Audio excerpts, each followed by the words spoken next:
ओम शिवा हरि। श्री कृष्ण कथा तत्व का आगे वाणी कर्ण का पाठ। भगवान कब साथ होते हैं यह जानना चाहिए। वे प्राणी के साथ तब होते हैं जब मनुष्य की देव की वासुदेव जैसे तपस्या होती है। तपस्वी जीवन ही भगवान को प्राप्त करता है। विकार मन मुक्त बुद्धि और जीवन की तपस्वी का जीवन होता है। वे तपस्वी स्वार्थ सिद्धि के लिए भक्ति नहीं करते, वे भागवत प्राप्ति के लिए ही भक्ति करते हैं। यह तो सत्य है कि जब मनुष्य सत्य पथ पर चलता है तब उसे असत्य की दी स्थितियों का सामना करना ही पड़ता है। इस संसार में सारे संबंधों का आधार स्वार्थ है। जब तक जिससे स्वार्थ सिद्ध होता है वह उससे संबंध बनाए रखता है। कोई रिश्ता खत्म नहीं होता, पर यदि अपने ही स्वार्थों पर आघात होता दिखाई देता है तो वे ही संबंध शत्रुता जैसे लगने लगते हैं। और मनुष्य जो अधिकतर अपनी कामनाओं के अधीन होता है, लोभी होता है, वह कामना पूर्ति के लिए कंस की भांति जघन्य से जघन्य कर्म करने में भी नहीं चूकता। देव की वासुदेव की भांति वे सर्वस्व त्याग करके भी केवल कृष्ण को पाना चाहता है। वह उन्हें पा ही जाता है और फिर देव की और वासुदेव की भांति ही उसके सारे भाव बंधन जो जीवन को बेड़ियों के समान जकड़े रहते हैं टूट कर गिर जाते हैं। बड़ी बड़ी शक्तियों के द्वारा भी वह जीवन तब रुकता नहीं है। हथकड़ी वेणियों का खुल जाना, कारागार के ताले खुल जाना यही दर्शाता है। फिर यमुना जल का मार्ग दे देना भी हर उस प्राणी को आसक्त करता है जो सत्य पथ पर चलने में भयभीत नहीं होता है। वह तो निर्भय होकर ही सत्य पथ पर चलता है। सत्य को अपने धर्म रूप में मस्तक पर धारण करके वासुदेव जी अपने पुत्र को लेकर गोकुल पहुंचे और वहां अपने पुत्र को लिटाकर योग माया को लेकर वापस आ गए। इतना कुछ होने के बाद ही शिशु रूप में योग माया के रोने पर ही बंदी गृह के प्रहरी जागे। कंस जो आतुरता पूर्वक प्रतीक्षा कर रहा था देवकी की संतान के जन्म की, उसे सूचना दी गई। सूचना मिलते ही वह वहां पहुंचा। उसने आकर निर्दयता पूर्वक देवकी के हाथों से उस कन्या को छीन लिया, किंतु जैसे ही उसने उसे पटक कर मारने की चेष्टा की वह कन्या हाथों से छूटकर आकाश की ओर चली गई। उसने कंस को संबोधित करते हुए कहा, अरे धूर्त, तू मुझे कैसे मार सकता है? तुझे मारने वाला तो गोकुल में पहले ही जन्म ले चुका है। इन शब्दों को सुनकर कंस अत्यंत भयभीत हुआ और उसने तुरंत वासुदेव तथा देवकी की हथकड़ियां खोल दी। वासुदेव ने भी समय का लाभ उठाकर उसे बताया कि उसके नास्तिक क्रियाकलाप ही उसकी देह आत्मा बुद्धि के कारण है। वासुदेव की बातें सुनकर कंस अत्यंत प्रसन्न हुआ और शांतचित्त अपने घर लौट आया। दूसरे ही दिन उसने अपने सारे मंत्रियों को बुलाकर रात्रि की सारी घटना सुनाकर बातचीत की। कंस के सारे मंत्री तो असुर ही थे और देवताओं के परम शत्रु थे। अतः वे सलाह देने लगे कि श्रीमान, हमें इस समय वे सारे बच्चे जो अभी जन्मे हैं उन्हें मरवा देना चाहिए। पता नहीं कौन सा बच्चा आपका काल हो, फिर देवताओं को हमारे विरुद्ध कुछ भी करने का अवसर नहीं मिलेगा, क्योंकि वे तो स्वयं हमसे डरते हैं। हम आपसे क्षमा मांगते हुए कहते हैं कि इस घातक स्थिति से हमें बचाइए। देवताओं की परम शक्ति तो भगवान विष्णु ही है। सभी धर्मों का चरम लक्ष्य भी उन्हें प्रसन्न करना है। इसलिए यदि आप आज्ञा दें तो हम सारे यज्ञ, दान, तप और आदि का विनाश कर दें। कंस ने सभी का परामर्श मानते हुए आदेश दिया कि वे जो कर सभी साधु पुरुषों को सताएं। कंस के सभी अन्यायी रजोगुण तथा तमोगुण के प्रभाव से भरे थे। उनका लक्ष्य भी एकमात्र साधुओं को कष्ट देना ही बन गया। ऐसे कार्यों से जीवन की अवधि घटती है। इस तरह से वास्तव में वे अपनी मृत्यु को ही आमंत्रण दे रहे थे। जीवन की शुद्धि का जहाँ तक प्रश्न शरीर की शुद्धि का ही होता रहता है, और शरीर को शुद्धि तो स्नान आदि से कर ली जाती है, मगर मन की शुद्धि का प्रयत्न भी नहीं किया जाता।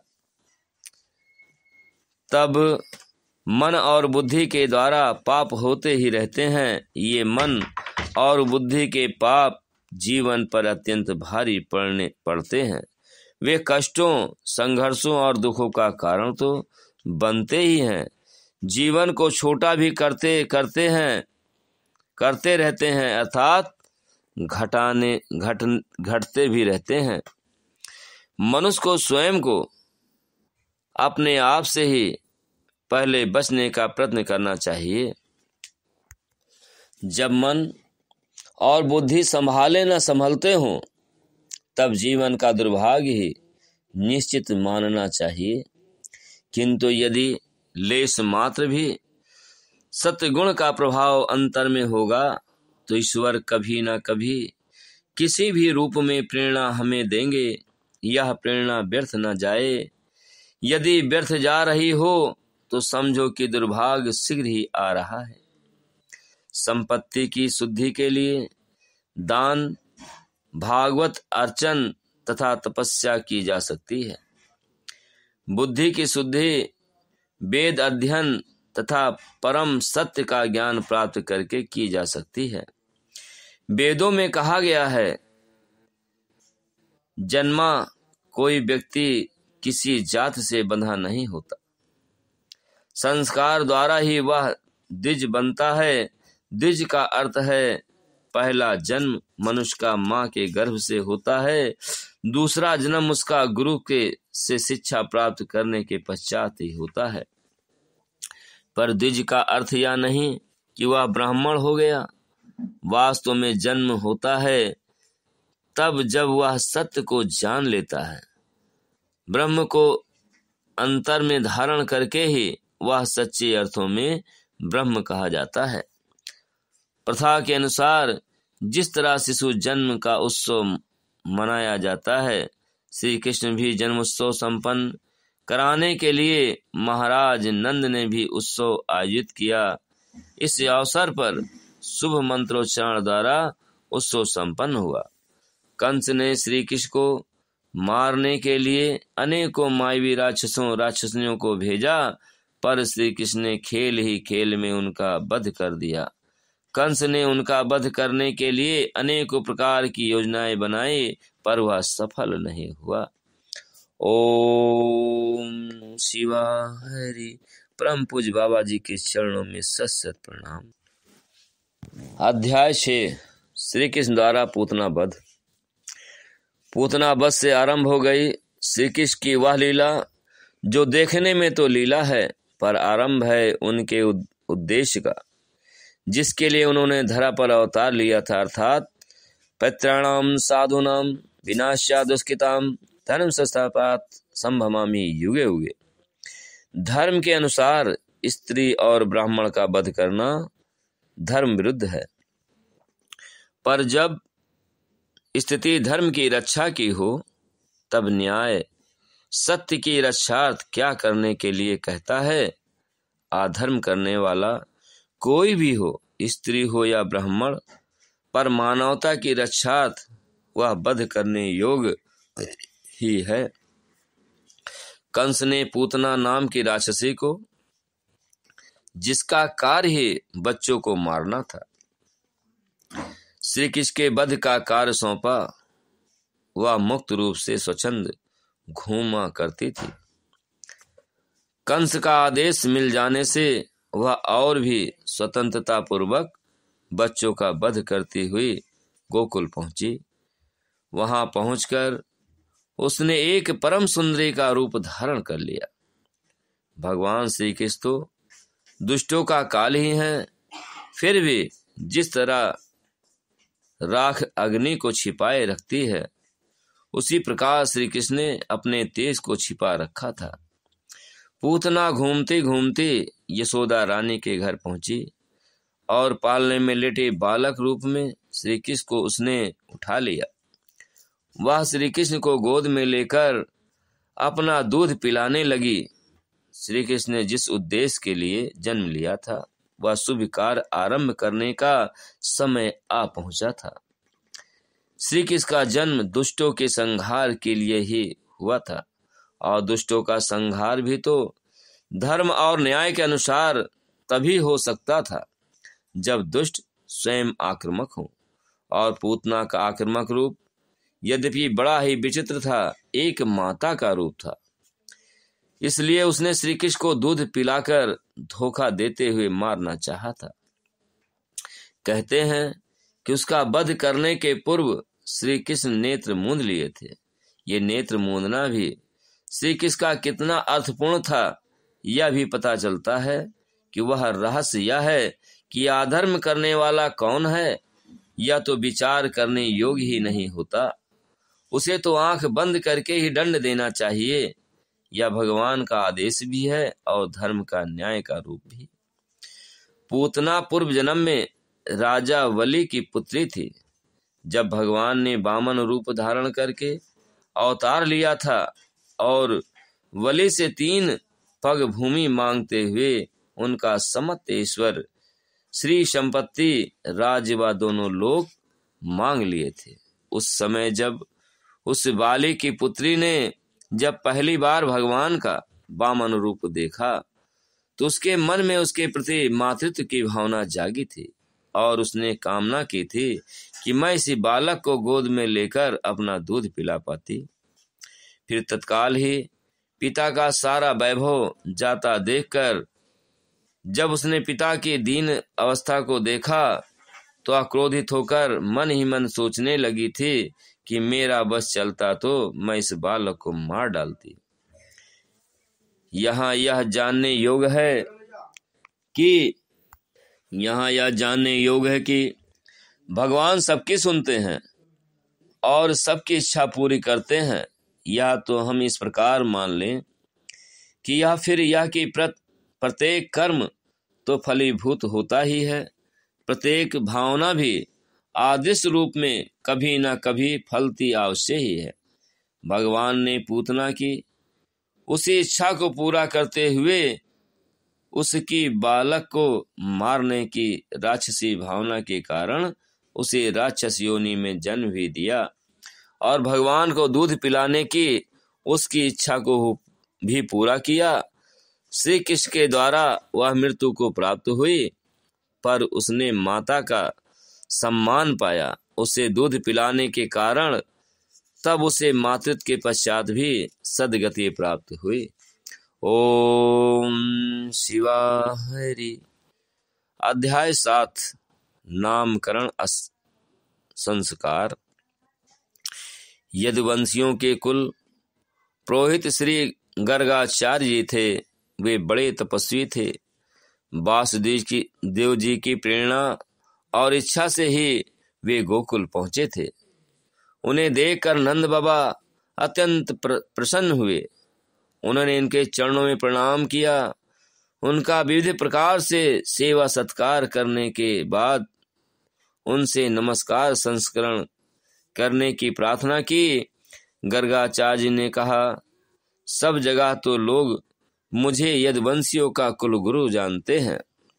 यदि मैं तुम्हारे पुत्र का नामकरण संस्करण करूंगा तो लोगों को यह ज्ञात हो जाएगा कि यह देवकी का पुत्र है। कंस की बुद्धि खराब है। वह पाप की बात ही सोचता है। जब से देवकी की कन्या की उसने यह बात सुनी है कि उसका मारने वाला गोकुल में पैदा हो चुका है, तब से वह यानी सोचा करता है कि देवकी के 8वें गर्भ से कन्या का जन्म नहीं होना चाहिए। यदि मैं तुम्हारे पुत्र का संस्कार कर दूंगा और वह इस बालक को वासुदेव जी का पुत्र समझकर मार डाले तो समझो बड़ा अनर्थ हो जाएगा। नंद बाबा ने कहा, आप चुपचाप इस एकांत गौशाला में केवल स्वास्थ्य वचन करके इस बालक का द्विजातीय समुचित नामकरण संस्करण मात्र कर दीजिए, इसे कोई नहीं जान सकेगा। गर्गाचार्य जी तो संस्कार करना ही चाहते थे। जब नंद बाबा ने उनसे इस प्रकार से प्रार्थना की तो उन्होंने एकांत में छिपकर नामकरण संस्करण कर दिया। गर्गाचार्य ने कहा, यह तो रोहिणी का पुत्र है, इसका नाम रोहिणी का पुत्र होने के कारण रोहिणीय होगा। इसका दूसरा नाम होगा राम। इसके बल की कोई सीमा नहीं है, अतः इसका एक नाम बल भी होगा। यह किसी में भेदभाव नहीं रखेगा, बल्कि कहीं भी झगड़ा होने पर उनमें मेल करवाएगा, इसलिए इसका एक नाम होगा संकर्णा। यह तो दूसरा सवाल सांवला है। यह प्रत्येक युग में शरीर धारण करता है। पिछले युग में इसने क्रमशः श्वेत, रक्त और पित्त ये 3 विभिन्न रंग स्वीकार किए थे। इस बार यह कृष्ण वर्ण में हुआ है, इसलिए इसका नाम कृष्ण होगा। नंद जी, तुम्हारा यह पुत्र पहले कभी वासुदेव जी के घर में भी पैदा हुआ था, इसलिए इसका नाम वासुदेव भी होगा। तुम्हारे इस पुत्र के नाम भी अनेक हैं और रूप भी अनेक हैं। इसके लिए अलग अलग नाम पड़ जाते हैं। उन्हें मैं तो जानता हूँ, पर संसार के लोग उन्हें नहीं जानते। यह तुम लोगों का परम संकल्प करेगा, परम कल्याण करेगा, समस्त गोप और गोपाओं को बड़ा आनंदित करेगा। इसलिए इसकी सहायता से तुम लोग बड़ी बड़ी विपत्तियों को बड़ी सहजता पूर्वक पार करोगे। जो लोग तुम्हारे इस सांवले सलोने से बहुत प्रेम करते हैं वे बड़े भाग्यवान हैं। इतना सब कुछ समझा बुझाकर गर्गाचार्य जी ने अपने आश्रम को वापस लौट गए। जब बलराम और कृष्ण धीरे धीरे बड़े होने लगे तब उन्होंने बड़ी रोचक बाल लीलाएं की, जिनसे सभी दंग रह गए। कृष्ण और बलराम दोनों ही बड़े चंचल थे। कुछ ही दिनों में दोनों घुटनों का सहारा लेकर दौड़ने लगे थे। अन्यासा ही वे चलते फिरने लगे। एक दिन बलराम आदि ग्वाल बाल श्री कृष्ण के साथ खेल रहे थे। उन लोगों ने माँ यशोदा के पास आकर कहा, माँ, कन्हैया मिट्टी खा रहा है। यशोदा ने श्री कृष्ण का हाथ पकड़ लिया। श्री कृष्ण की आंखों से ऐसा लग रहा था जैसे वे बहुत डर गए हों। यशोदा क्रोधित होकर बोली, तूने मिट्टी क्यों खाई? देख तो तेरे सखा क्या कह रहे हैं। श्री कृष्ण बोले, माँ, मैंने मिट्टी नहीं खाई है। यदि तुम इन्हीं की बात मानोगी तो देख लो, यह मुंह तुम्हारे सामने है, तुम अपनी आंखों से देख लो। यशोदा जी ने कहा, अच्छा, यदि ऐसा है तो मुंह खोल। माता के कहने पर कृष्ण ने मुंह खोल दिया। भगवान की लीला अनंत है और उन्होंने अपनी लीला दिखाने के लिए ही अपना मुख खोल दिया। वे लीला के लिए ही वे संतान बने थे। माँ को मातृत्व का सुख और आनंद देने के लिए हेतु वे बच्चों जैसी लीला करते हुए अपना नटखटता दिखा रहे थे। कभी माँ की डांट खा रहे थे, कभी डर के दिखा रहे थे। उन्होंने मुंह खोला तो यशोदा की भय और आश्चर्य के कारण आंखें बंद हो गईं। वे क्या देख रही थी कि कन्हैया के मुख में तो सारा विश्व समाया हुआ है। यह सत्य है कि जो सृष्टि का धारक है, भरण पोषण करने वाला है, सृजक और नियंत्रक है, यह उसका तो सत्य रूप ही था। पर माँ जिसे धारण साधारण बालक मान रही थी। उसके लिए यह सोच पाना बड़ा कठिन भी था, पर श्री कृष्ण ने तत्काल माँ की बुद्धि पर योग माया का आवरण डालकर वह सब कुछ उन्हें इस विस्मित कर दिया, जिसके कारण वे माँ के मातृत्व का प्यार न पाते। यशोदा जी सोचने लगी कि यह सब कुछ क्या सपना था या भगवान की माया। हो सकता है मेरे इस बालक में कोई योग सिद्धि हो। प्रश्न सामने आता है कि भला माता यशोदा और नंद बाबा का ऐसा कौन सा पुण्य था जिस कारण से उन्हें श्री कृष्ण के माता पिता कहलाने का सौभाग्य प्राप्त हुआ। कहते हैं कि पूर्व जन्म में नंद बाबा एक श्रेष्ठ वसु थे और उनकी पत्नी का नाम थारा था। नंद बाबा का पूर्ण जन्म में नाम द्रोणा था।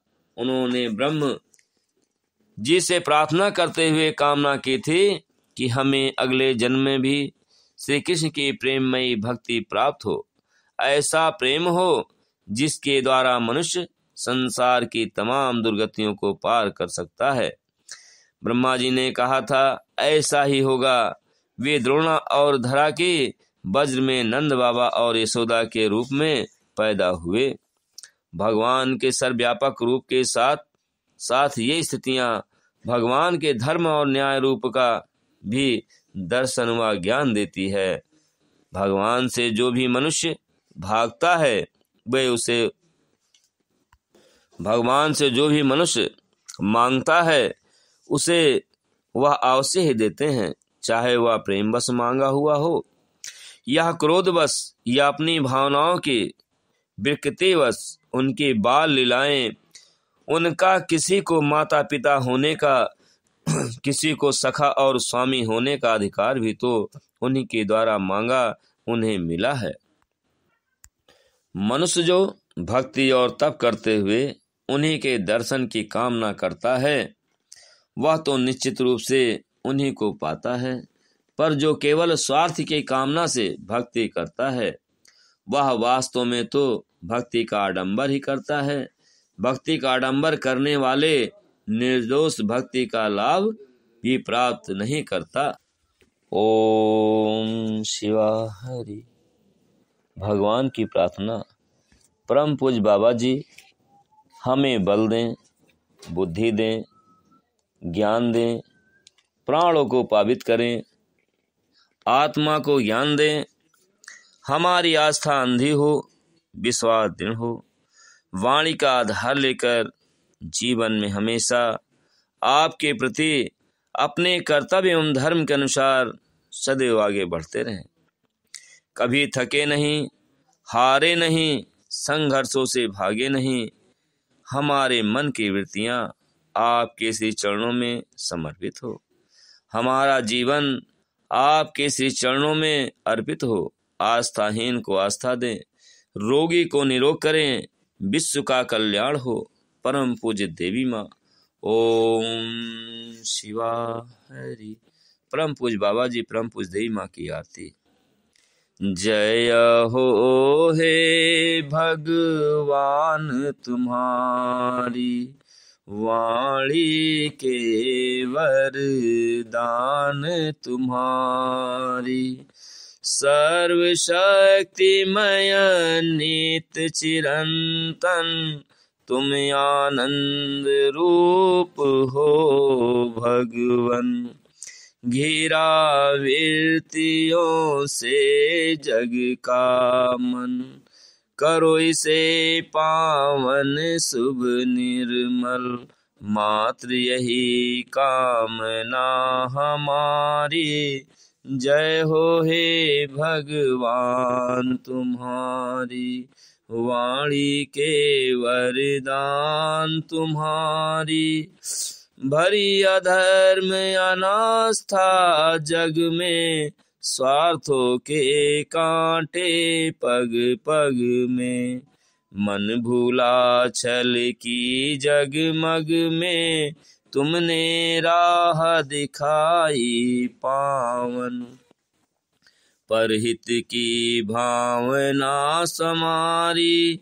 जय हो हे भगवान तुम्हारी। वाणी के वरदान तुम्हारी। आत्मा थी सोई यह कब से, तुम थे दूर छद्म वैभव से। टूट टूट कर जीवन तर से, वाणी का अवलंब मिला तो। सफल हुई साधना हमारी, जय हो हे भगवान तुम्हारी। वाणी के वरदान तुम्हारी। आस्था का वरदान दिया है, अपना सारा ज्ञान दिया है। दृढ़ विश्वास महान दिया है। पाकर तुम्हें और क्या पाना, जय हो नित धुत मान तुम्हारी। जय हो हे भगवान तुम्हारी, वाणी के वरदान तुम्हारी। सर्वशक्तिमय लिपि वाणी की, अतिशय करुणा कल्याणी की। जय हो युग के वरदानी की, हो स्वीकार चरण में भगवन।